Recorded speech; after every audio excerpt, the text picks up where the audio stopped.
देर आए दुरुस्त आए। मैंने आप सबको कहा था कि वेट करना बेहतर है बजाय हम इस रेंजिंग मार्केट के अंदर घुसें और लॉस करें। फाइनली जब हम लोग को एक अच्छी मूव मिली, हम लोगों ने वहाँ से बाय ली और आपके सामने रिजल्ट है। हम लोग की 2 ट्रेड्स पिछले हफ्ते हम लोगों ने एग्जीक्यूट की, दोनों फिलहाल प्रॉफिट के अंदर हैं। हाफ ऑफ प्रॉफिट बुक हो चुके हैं और अब उसको ब्रेक इवन करके हम लोगों ने खुला छोड़ दिया। हो सकता है ये एक नया ऑल टाइम हाई भी बनाए, बट फ्यूचर के बारे में हम लोग बाद में बात करते हैं। सबसे पहले मैं आपको ट्रेड्स और उनकी रीजनिंग एक्सप्लेन कर दूं।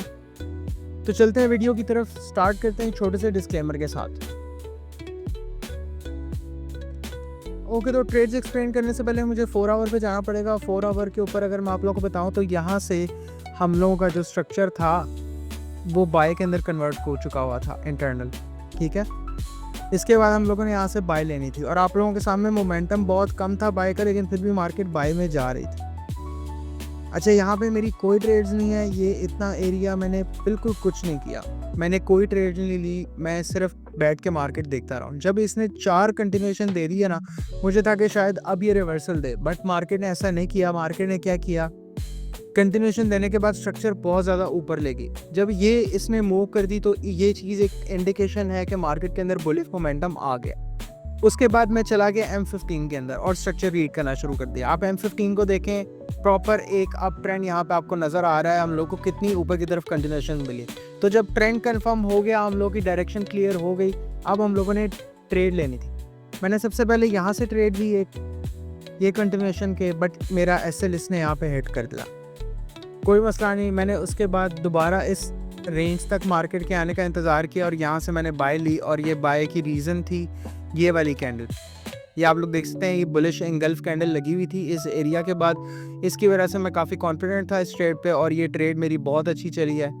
और इसको मैं तकरीबन यहाँ पे ब्रेक इवन कर चुका होता, बिकॉज मुझे पता नहीं था कि ये कंटिन्यूएशन करेगी या नहीं। है काफ़ी ज़्यादा टाइम से ये इसी रेंज के अंदर थी M15 का। खैर, ये ब्रेक इवन होने के बाद इसने मुझे यहाँ पे हाफ प्रॉफिट बुक करवा दिया। हाफ प्रॉफिट बुक करवाने के बाद मैंने इसको खुला छोड़ दिया हुआ है। अब ये मेरी टोटल ट्रेड ब्रेक इवन है। ये ट्रेड होगी एक्सप्लेन, ये वाला PNL मैं रिमूव कर देता हूँ। उसके बाद दोबारा ऊपर ये लास्ट दिन की ट्रेड्स हैं। यहाँ पे हम लोग को कंटिन्यूएशन मिली। कंटिन्यूएशन मिलने के बाद मैं ये वाली रेंज का इंतज़ार कर रहा था कि मार्केट यहाँ पे आए, और आप लोगों के सामने मार्केट एक बार आई, उसने फिर से वही हरकत की। उसने बुलिश एंगल्फ हम लोग को दिया M15 के ऊपर। मैंने यहाँ से ट्रेड एग्जीक्यूट कर ली। उसके बाद मार्केट दोबारा नीचे गई और मैंने दोबारा मार्केट को ऐसे देखा नहीं, लेकिन मार्केट स्टिल हमारे प्रॉफिट के अंदर ही है। अब मार्केट ओपन किधर होती है, अगर ये मेरा SL लगा भी देती है मुझे कोई मसला नहीं, क्योंकि मेरी ट्रेड नीचे से अभी तक रनिंग के अंदर है। अब हम लोग चलते हैं अपने वीकली एनालिसिस की तरफ और देखते हैं कि इस वीक मार्केट क्या कर सकती है और नेक्स्ट वीक हम लोग को किस तरह से ट्रेड करना है।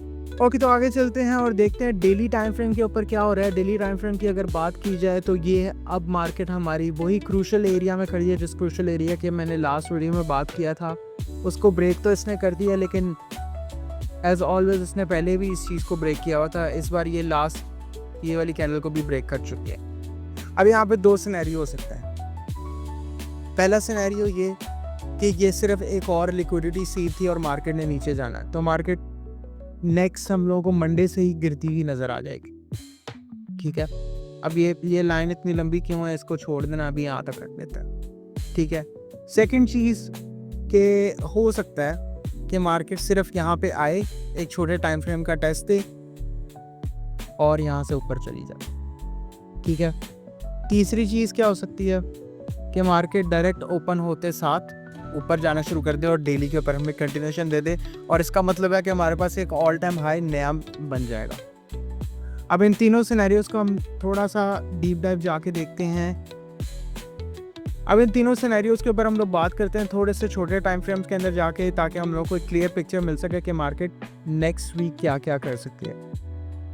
So let's go at H4 पे अगर देखा जाए तो अगर मार्केट ने बुलिश जाना ही था तो उसको ये वाली रेंज अपनी ब्रेक करनी चाहिए थी जो लास्ट बनाई थी इसने। ठीक है, मार्केट ने उसको ब्रेक नहीं किया, बल्कि उसके टेस्ट के साथ एक हम लोगों को ये डोजी कैंडल दी है। और इस कैंडल में क्योंकि मोमेंटम नहीं है और डोजी कैंडल को हम लोग कैंडल कंसिडर भी नहीं करते, बिकॉज ये जिधर से ओपन होती है उधर ही क्रॉस हो जाती है, तो इसका ऐसे कोई रोल नहीं है मार्केट का।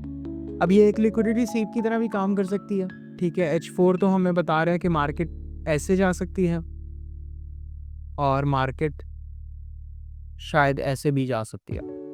ठीक है, टेस्ट वाला वो जो 30 हर्ट्ज में ऐड था वो हमारा ही निकल गया। चलें आगे H1 पे चलते हैं, वहाँ देखते हैं मार्केट ने क्या किया हुआ है।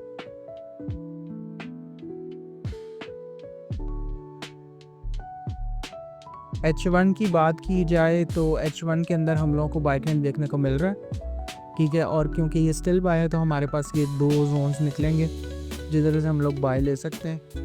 को इसी तरह लेके चलूँगा कि ये एक ही वे है, ठीक है। अगर यहाँ पे हम लोग को हाई कंफर्म हो जाता है तो हम लोग यहाँ से बाय लेंगे। ये वाले जोन से मैं जोन मार्क कर देता हूँ, या फिर ये वाले जोन से।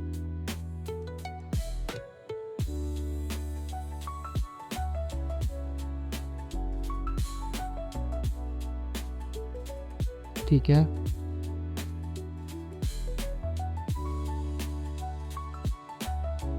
ये 2 जोन्स हमारे हो जाएंगे जहाँ से हम लोग दोबारा बाय कर सकते हैं।